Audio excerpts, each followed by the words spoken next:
بسم اللہ الرحمن الرحیم۔ ایک حیرت انگیز اور سبق آموز واقعہ۔ ابن عقیل رحمۃ اللہ علیہ اپنا واقعہ لکھتے ہیں کہ میں بہت ہی زیادہ غریب آدمی تھا۔ ایک مرتبہ میں نے طواف کرتے ہوئے ایک ہار دیکھا جو بڑا قیمتی تھا۔ میں نے وہ ہار اٹھا لیا۔ میرا نفس چاہتا تھا کہ میں اسے چھپا لوں، لیکن میرا دل کہتا تھا ہرگز نہیں، یہ چوری ہے، بلکہ دیانتداری کا تقاضا یہ ہے کہ جس کا یہ ہار ہے اسے میں واپس کر دوں۔ چنانچہ میں نے مطواف میں کھڑے ہو کر اعلان کر دیا کہ اگر کسی کا ہار گم ہوا ہو تو آ کر مجھ سے لے لے۔ کہتے ہیں کہ ایک نابینا آدمی آیا اور آ کر کہنے لگا کہ یہ ہار میرا ہے اور میرے تھیلے سے گرا ہے۔ میرے نفس نے مجھے اور بھی ملامت کی کہ ہار تو تھا بھی نابینا کا، اس کا کسی کو کیا پتہ چلتا۔ چھپانے کا اچھا موقع تھا، مگر میں نے وہ ہار اسے دے دیا۔ نابینا نے دعا دی اور چلا گیا۔ کہتے ہیں کہ میں دعائیں بھی مانگتا تھا کہ اللہ میرے لیے کوئی رزق کا بندوبست کر دے۔ اللہ کی شان دیکھیں کہ میں وہاں سے ہلا آ گیا۔ یہ ایک بستی کا نام ہے۔ وہاں کی ایک مسجد میں گیا تو پتہ چلا کہ چند دن پہلے امام صاحب فوت ہو گئے تھے۔ لوگوں نے مجھے کہا کہ نماز پڑھا دو۔ جب میں نے نماز پڑھائی تو انہیں میرا نماز پڑھانا اچھا لگا۔ وہ کہنے لگے تم یہاں امام کیوں نہیں بن جاتے؟ میں نے کہا بہت اچھا۔ میں نے وہاں امامت کے فرائض سر انجام دینے شروع کر دیے۔ تھوڑے دنوں کے بعد پتہ چلا کہ جو امام صاحب پہلے فوت ہوئے تھے ان کی ایک جوان سال بیٹی ہے۔ وہ وصیت کر گئے تھے کہ کسی نیک بندے سے اس کا نکاح کر دینا۔ مقتدی لوگوں نے مجھ سے کہا جی اگر آپ چاہیں تو ہم اس یتیم بچی کا آپ سے نکاح کر دیتے ہیں۔ میں نے کہا جی بہت اچھا۔ چنانچہ انہوں نے اس کے ساتھ میرا نکاح کر دیا۔ شادی کے کچھ عرصہ بعد میں نے اپنی بیوی کو دیکھا کہ اس کے گلے میں وہی ہار تھا جو میں نے طواف کے دوران ایک نابینا آدمی کو لوٹایا تھا۔ اسے دیکھ کر میں حیران رہ گیا۔ میں نے پوچھا یہ ہار کس کا ہے؟ اس نے کہا یہ میرے ابو نے مجھے دیا تھا۔ میں نے کہا آپ کے ابو کون تھے؟ اس نے کہا وہ عالم تھے، اس مسجد میں امام تھے اور نابینا تھے۔ تب مجھے پتہ چلا کہ اس کے ابو وہی تھے جن کو میں نے وہ ہار واپس کیا تھا۔ میں نے اس کو بتایا کہ یہ ہار تو میں نے ان کو اٹھا کر دیا تھا۔ وہ کہنے لگی کہ آپ کی بھی دعا قبول ہو گئی اور میرے ابو کی بھی دعا قبول ہو گئی۔ میں نے کہا وہ کیسے؟ اس نے کہا کہ آپ کی دعا تو اس طرح قبول ہوئی کہ اللہ تعالیٰ نے آپ کو گھر بھی دیا، گھر والی بھی دی اور رزق بھی دیا، اور میرے ابو کی دعا اس طرح قبول ہوئی کہ جب وہ ہار لے کر واپس آئے تو وہ دعا مانگتے تھے کہ اے اللہ ایک امین دیانتدار شخص نے میرا ہار مجھ سے لوٹایا ہے، اے اللہ ایسا ہی امین شخص میری بیٹی کے لیے خامند کے طور پر عطا فرما دے۔ اللہ نے میرے باپ کی دعا بھی قبول کر لی اور آپ کو میرا خامند بنا دیا۔ تو مخلص بندے کا کام اللہ تعالیٰ کبھی رکنے نہیں دیتے، اٹکنے نہیں دیتے، بلکہ اس کی کشتی ہمیشہ کنارے لگا دیا کرتے ہیں۔ اللہ کے احکام کو بجا لانے اور ممنوعات سے اجتناب برتنے کا نام بندگی و عبادت ہے۔ اسلام کے نزدیک عبادت کا مفہوم نہایت وسیع ہے۔ اسلام کا مطالبہ ہے کہ انسان کی پوری زندگی عبادت سے عبارت ہو، وہ اس طرح زندگی بسر کرے کہ اس کا ہر کام عبادت میں شمار ہو، اور اس کا واحد طریقہ یہی ہے کہ وہ اللہ کے بتائے ہوئے طریقے کے مطابق زندگی گزارے، ہر بات میں حکم الہی کو پیش نظر رکھے۔ اسلام اس بڑی عبادت کے لیے انسان کو جن ذرائع سے تیار اور اس کی تربیت کرتا ہے، عرف عام میں انہیں عبادت کہا جاتا ہے، لیکن دراصل یہ تمرینات عبادت ہے۔ انہیں ارکان اسلام بھی اسی وجہ سے کہا جاتا ہے کہ اسلام کی عمارت انہی ستونوں پر قائم ہے۔ ارکان اسلام میں نماز سر فہرست اور پہلے نمبر پر ہے۔ ان تمام عبادات میں نماز کو جو اہمیت و فضیلت حاصل ہے وہ کسی بھی صاحب ایمان اہل نظر سے پوشیدہ نہیں ہے۔ نماز کی اہمیت کا اندازہ اس بات سے لگائیں کہ قرآن کریم کے ہر پیغام میں صلاۃ یعنی نماز کا لفظ حرف جلی میں موجود ہے۔ ایمان کے بعد سب سے اہم رکن جس کا مطالبہ اہل اسلام سے کیا گیا ہے وہ نماز ہی ہے۔ نماز مسلمانوں کی دینی پہچان اور امتیاز نشان ہے۔ یہی وجہ ہے قرآن و حدیث میں اس کی ادائیگی پر بہت زیادہ زور اور ترک پر وعید موجود ہے۔ بفرمان نبی صلی اللہ علیہ وسلم نماز کی دین میں وہی اہمیت ہے جو انسانی جسم میں سر کی ہے۔ مومن اور کافر کے درمیان امتیاز کرنے والی چیز نماز ہے، لہٰذا جس نے اسے چھوڑا اس نے کفر کیا۔ اس وعید سے اندازہ لگایا جا سکتا ہے کہ اسلام میں نماز کی اہمیت کیا ہے۔ جو چیز جس قدر اہم اور ضروری ہوتی ہے اس کی بجا آوری پر اجر و ثواب بھی اسی قدر ملتا ہے۔ چنانچہ نماز کا ثواب بھی اس قدر ہے کہ انسان اس کا تصور نہیں کر سکتا۔ لیکن 5 وقتہ نمازوں میں فجر کی نماز کی اہمیت و فضیلت سب سے نمایاں ہے اور اس کی ادائیگی پر اجر و ثواب بھی دیگر 4 نمازوں سے زیادہ ہے۔ اس کی وجہ یہ ہے کہ فجر کے وقت دنیا نیند کی آغوش میں محو استراحت ہوتی ہے اور خواب خرگوش کے مزے لے رہی ہوتی ہے۔ لوگوں پر غفلت اور سستی کی چادر تنی ہوتی ہے۔ ایسے میں نرم و گرم آرام دہ بستر کو چھوڑ کر اللہ کی اطاعت و محبت میں بارگاہ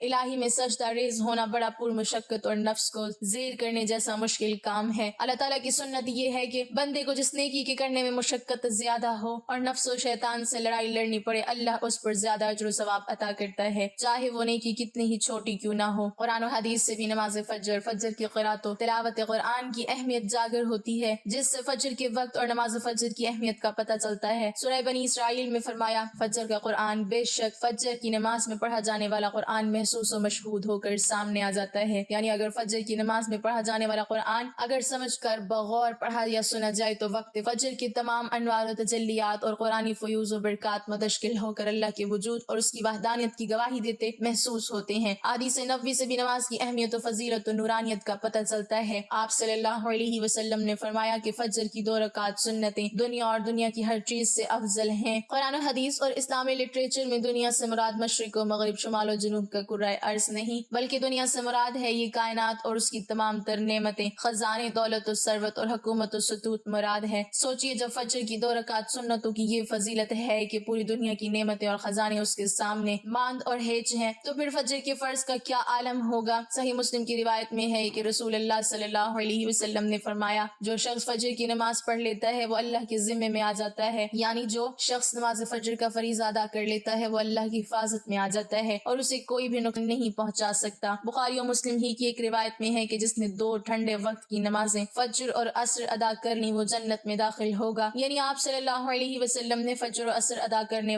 لینے والے کو جنت کی بشارت سنائی۔ ایک اور روایت میں ہے کہ رسول اللہ صلی اللہ علیہ وسلم نے فرمایا، جو شخص عشاء کی نماز باجماعت ادا کرے گا اسے آدھی رات کے قیام کا ثواب ملے گا، جو عشاء و فجر کی نماز باجماعت ادا کرے گا اس کے لیے پوری رات کی قیام کا ثواب ہوگا۔ نماز فجر کی ادائیگی میں ہماری سستی و غفلت اور کاہلی و کوتاہی انتہا کو پہنچی ہوئی ہے۔ کوئی بھی موسم ہو، بقیہ 4 نمازوں کے مقابلے میں فجر میں نمازی بہت کم تعداد میں ہوتے ہیں۔ یہی حال گھروں میں خواتین کی نماز فجر کا ہے۔ فجر میں وہ اہتمام نہیں ہوتا جو بقیہ 4 نمازوں کی ادائیگی میں ہوتا ہے۔ موسم گرما میں راتیں چھوٹی ہونے کا بہانہ اور موسم سرما میں صبح سردی کا، لیکن ہمارا ہر بہانہ اور عذر نماز میں کوتاہی و غفلت کے سلسلے میں اللہ کے ہاں ناقابل قبول ہوگا۔ ہم میں سے اکثر لوگوں کو ایک شکوہ ہمیشہ رہتا ہے کہ روزی میں برکت نہیں، گھر میں برکت نہیں، کتنا ہی کما لیں پتہ ہی نہیں چلتا کہ کہاں گیا۔ ہر وقت کوئی نہ کوئی پریشانی رہتی ہے، کبھی بیماری تو کبھی کوئی اور تنگی۔ اگر ہم اس تمام بے برکتی، تنگ دستی، بے روزگاری اور پریشانیوں کو نماز فجر کی عدم ادائیگی کے پس منظر میں دیکھیں تو معلوم ہوگا یہ سب بے برکتی اسی سبب سے ہے کہ ہم نماز فجر کی ادائیگی میں حد درجے کوتاہی، غفلت، لاپرواہی اور سستی کا شکار ہیں۔ رسول اللہ صلی اللہ علیہ وسلم کی اس حوالے سے متعدد احادیث موجود ہیں جن میں رزق کی تقسیم و فراوانی اور برکت کو نماز فجر کی ادائیگی سے مشروط کیا گیا ہے۔ ایک فرمان نبوی صلی اللہ علیہ وسلم کا مفہوم ہے کہ رزق تقسیم کرنے والا فرشتہ ہر صبح فجر کے وقت بندوں کا رزق لے کر زمین پر اترتا ہے، لہٰذا جو دروازہ فجر کے وقت کھلا ہوتا ہے فرشتہ اس کا رزق دروازے پر رکھ کر چلا جاتا ہے، اور جو دروازہ فجر کے وقت بند ہوتا ہے فرشتہ اس کا رزق واپس لے کر چلا جاتا ہے۔ اس فرمان نبوی صلی اللہ علیہ وسلم میں فجر کے وقت دروازہ کھلا ہونے کا مطلب یہ ہے کہ جس گھر کے افراد صبح فجر کے وقت بیدار ہو کر نماز فجر ادا کرتے ہیں انہیں ان کا رزق عطا کر دیا جاتا ہے۔ دروازہ بند ہونے سے مراد یہ ہے کہ جس گھر کے رہنے والے صبح فجر کے وقت سوتے رہتے ہیں اور نماز فجر کی ادائیگی میں غفلت کوتاہی کے مرتکب ہوتے ہیں انہیں ان کے رزق سے محروم رکھا جاتا ہے۔ ہم میں سے اکثر نماز فجر خصوصاً اور دیگر نمازوں کو عموماً چھوڑ کر اپنے گھروں میں خیر و برکت کے لیے قرآن خوانی، میلاد کی محافل کے انعقاد، لوح قرآنی کی تعویذ آویزاں کرنے جیسے نیک کاموں کی طرف متوجہ ہوتے ہیں۔ اس سے تو انکار نہیں کہ بلا شبہ ان تمام کارائے خیر میں برکت کا عنصر موجود ہوتا ہے، لیکن قرآن خوانی، محفل، میلاد، لوح قرآنی کے نقش گھر میں آویزہ کرنے سے خیر و برکت کا ہونا نماز کی ادائیگی سے مشروط ہے۔ ہر خیر و برکت کے سوتے نماز سے پھوٹتے ہیں۔ اللہ کی تمام نعمتوں، برکتوں اور رزق کے دریا نماز کی ادائیگی سے ہی بہتے ہیں۔ اس کے ساتھ ہی یہ امر بھی اہم ہے کہ فجر کے علاوہ بقیہ 4 نمازوں میں بھی خیر و برکت نماز فجر کی ادائیگی ہی سے مشروط ہے، اس لیے کہ خیر و برکت کا آغاز نماز فجر کی ادائیگی ہی سے ہوتا ہے۔ یاد رکھیے نماز فجر کی کوتاہی اور غفلت اور نماز نہ پڑھنا گھر کی نحوست کی علامت کا آغاز ہے۔ رسول اللہ صلی اللہ علیہ وسلم نے ایسے مسلمان کو خبیث اور منافق قرار دیا۔ آپ صلی اللہ علیہ وسلم نے فرمایا کہ ایسے شخص کو میرا دل چاہتا ہے آگ لگا کر جلا دوں۔ ناظرین، کبھی آپ کے ذہن میں یہ سوال آیا ہے کہ اللہ نے ہمیں فجر کے وقت جاگنے کا حکم کیوں دیا ہے؟ کیا فجر کا وقت صرف نماز پڑھنے کا وقت ہوتا ہے؟ کیا اس وقت کے پیچھے ایک راز پوشیدہ ہے؟ وہ راز کیا ہے؟ اس راز کو جاننے سے پہلے ضروری ہے کہ ہم نماز کے بارے میں جانیں جو ہم پر دن میں 5 مرتبہ پڑھنا فرض کی گئی ہے، اور یہ 5 نمازیں کس طرح فرض ہوئی اس کے پیچھے بھی ایک شاندار وجہ ہے، جس وجہ کا مظاہرہ سفر معراج میں اس وقت ہوا جب حضرت محمد صلی اللہ علیہ وسلم سے اللہ سے ملاقات کے لیے وقت کے انتہائی مختصر حصے میں 7ویں آسمان سے بھی آگے تشریف لے گئے تھے۔ اس رات اللہ تعالیٰ نے ایک خاص پس منظر میں اپنے حبیب رحمت دو عالم صلی اللہ علیہ وسلم کو آسمان پر بلایا اور اپنے خصوصی انعامات سے نوازا۔ اس مبارک سفر میں اللہ تعالیٰ نے اپنے قرب خاص سے نوازا، انبیاء کرام سے ملاقاتیں کروائی، جنت و جہنم کا مشاہدہ کروایا اور نیکیوں کے اجر و ثواب اور بروں کے انجام و عذاب کا نظارہ کروایا۔ اس عظیم سفر میں بہت سے انعامات سے نوازا گیا، جن میں ایک خاص انعام امت کے لیے نماز کا تحفہ بھی ہے، اور قیامت تک کے لیے ان انسانوں کو اپنے معبود اور خالق سے قریب تر کرنے کا عظیم تحفہ اور عبادت یعنی نماز اسی سفر میں ادا کی گئی۔ معراج کی رات جب آپ صلی اللہ علیہ وسلم کو 50 نمازوں کا حکم دیا تو حضرت موسیٰ علیہ السلام کے کہنے پر آپ نے اللہ سے 50 نمازوں میں نرمی کی درخواست کی، اور ایسا کئی بار ہوا یہاں تک کہ اللہ نے امت محمدیہ کے لیے دن میں 5 نمازوں کا حکم دیا، جس کے بعد بھی پھر حضرت موسیٰ علیہ السلام نے آپ صلی اللہ علیہ وسلم کو 5 نمازوں میں کمی کے لیے اللہ کے پاس ایک بار پھر جانے کی صلاح دی، لیکن تب آپ صلی اللہ علیہ وسلم نے فرمایا کہ میں نے اپنے رب سے کئی مرتبہ درخواست کر لی ہے، یہاں تک کہ اب مجھے حیا آ گئی ہے اور اب میں راضی ہوں اور اس حکم کو ہر طرح سے تسلیم کرتا ہوں۔ ہر نماز پڑھنا ضروری ہے، اور یقیناً آپ کے لیے بھی نمازوں میں سب سے زیادہ مشکل نماز فجر کی نماز ہوگی، جس میں نیند کا غلبہ اتنا ہوتا ہے کہ ایک انسان مشکل سے اٹھ پاتا ہے، لیکن دن کے اس خاص حصے میں جو راز پوشیدہ ہے اسے جب آپ جانو گے تو یقین کریں آپ فجر کی نماز کبھی نہیں چھوڑنا چاہیں گے۔ دنیا میں کئی ایسے لوگ ہیں جنہیں سلیپ ڈس آرڈر یا بے خوابی کی شکایت ہوتی ہے، جس میں وہ ساری رات سو نہیں پاتے، یعنی انہیں نیند نہ آنے کی بیماری ہوتی ہے اور پورا دن کام کاج کر کے جب رات کو بھی سو نہیں سکتے تب کئی طرح کی ذہنی اور جسمانی بیماریاں جنم لیتی ہیں، اور اس سلیپ ڈس آرڈر کا شکار آج ہر دوسرا تیسرا انسان ہو رہا ہے، جس کی بڑی وجہ اللہ کے احکامات کو پیچھے چھوڑ کر دنیا کی رنگینیوں کے پیچھے بھاگنا ہے۔ ساری رات جاگنے کے بعد فجر کے قریب کچھ دیر نیند آ جاتی ہے، لیکن وہ نیند جسم کو پرسکون نہیں کرتی ہے، جس کی وجہ سے اکثر لوگ جاگتے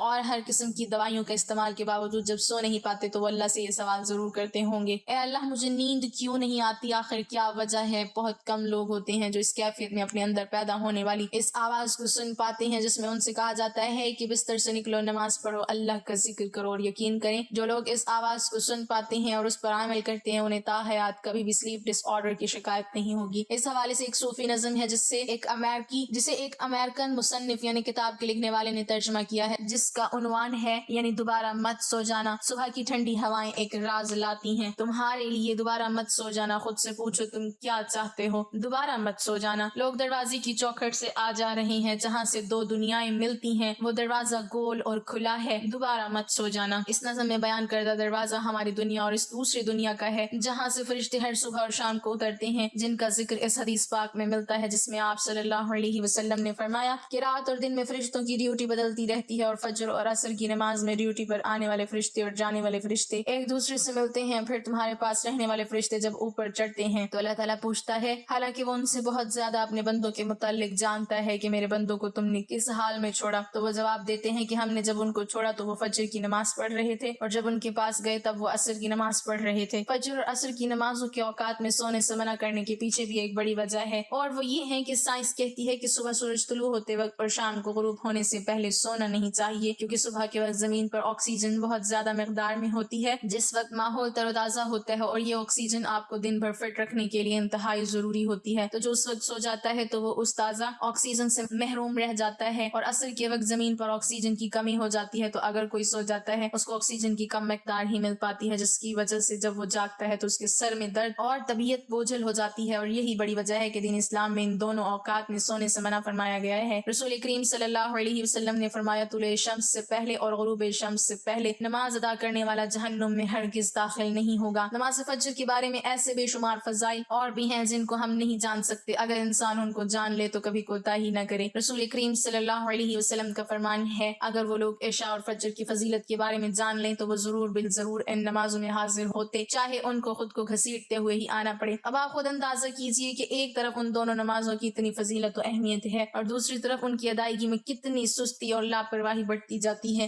بے نمازی کا انجام اور اس کو عذاب۔ حضور صلی اللہ علیہ وسلم معراج کی رات گئے تو وہاں مختلف لوگوں کو مختلف عذابوں میں مبتلا دیکھا، کسی کا منہ چیرا جا رہا تھا، کسی کی زبان لوہے کی کینچیوں سے کاٹی جا رہی تھی، کسی کے اوپر کھولتا ہوا پانی ڈالا جا رہا تھا، کوئی سراند والا گوشت کھا رہا تھا، کسی کے جسم میں لوہے کی میخیں ٹھوکی جا رہی تھی۔ ایک قوم کو حضور نے دیکھا جن کا سر پتھر سے کچلا جا رہا تھا، پتھر آنے تک دوبارہ صحیح ہو جاتا پھر کچلا جاتا۔ حضرت جبرائیل امین سے حضور صلی اللہ علیہ وسلم نے فرمایا، یہ کون لوگ ہیں؟ کہا، یہ وہ بد نصیب شخص ہیں جو 5 فرض نمازیں نہیں پڑھا کرتے تھے۔ یہ تھوڑی سی زندگی ہے، زیادہ سے زیادہ کوئی 70-80 سال بسر کر لے گا، پتہ نہیں ہے کہ کل ہمارا آنے والا کہاں ہے۔ کتنا غافل اور بد نصیب ہے وہ شخص جس کو سجدہ نصیب نہیں ہے۔ حضور صلی اللہ علیہ وسلم نے فرمایا، نماز چھوڑنا تو خیر بہت بری بات ہے، جو شخص نماز پڑھتے ہیں لیکن جماعت کے ساتھ نہیں پڑھتے۔ فرمایا، جی چاہتا ہے کہ اپنی جگہ کسی اور کو کھڑا کروں اور جوانوں کا ایک گروہ ساتھ لوں جو شخص مسجد میں نماز پڑھنے نہیں آتے، ان کے گھروں کو جلا دوں۔ رحمت للعالمین نبی فرما رہے ہیں، ان کے گھروں کو آگ لگا دوں۔ اتنا غصہ ہے ان لوگوں پر جو مسجد میں آ کر نماز نہیں پڑھتے، اور جو پڑھتے ہی نہیں، اس دور میں کوئی مومن تھا ہی نہیں جو نماز نہیں پڑھتا۔ نماز تو نماز رہی، لیکن آج ہم میں سے اکثر افراد کو جمعہ بھی نصیب نہیں۔ حضرت ابن جبر نے ایک روایت لکھی ہے، جو شخص نماز ترک کرتا ہے اس کو بہت ساری رسوائیاں ہیں۔ فرمایا یہ دنیا پر اس کی سزائیں ہیں، نمبر 1 اس کی عمر سے برکت اٹھا لی جاتی ہے، نمبر 2 اس کے چہرے سے صالحین کا نور اتار لیا جاتا ہے۔ اللہ تعالی ہم سب کو 5 وقت نماز پڑھنے کی توفیق عطا فرمائے اور ہمارا خاتمہ بالخیر فرمائے، آمین۔